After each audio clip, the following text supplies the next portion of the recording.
death doesn't have to be awful. It's hard and it's sad, but it doesn't have to be awful. I had a conversation with a client. I remember her telling me about when her grandfather died.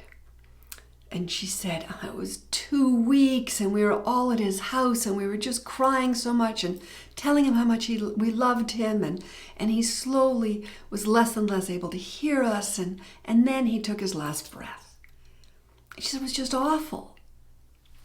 And I said, well, that actually sounds like a pretty good death. I mean, her grandfather had lived in his house till the very end. He'd been healthy, and then he went on what we call a Niagara Falls decline. He's fine, he's fine, he's fine. And then he drops. That's what we want. They were all able to gather there.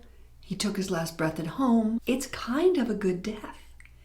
But this woman had such a picture in her mind that death was terrible and scary, and the terrible no good thing that is death, that she didn't have a space for there actually to be a good death, or to recognize that this is a good death. And if you can't recognize a good death, it's pretty hard to have one. And so we talked about it, and it was amazing what happened as she shifted her perspective. She thought about all the ways it could have been much worse. There are many more difficult ways to die. And in fact, it's hard to think of what could have been better about this one. And she started to register that, in fact, what a gift. They'd been able to give their grandfather a beautiful death. It doesn't always happen that way.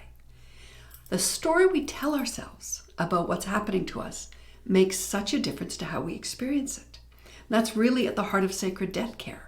This idea that death doesn't have to look like we think it looks in dominant culture. There are other ways, other opportunities, other possibilities.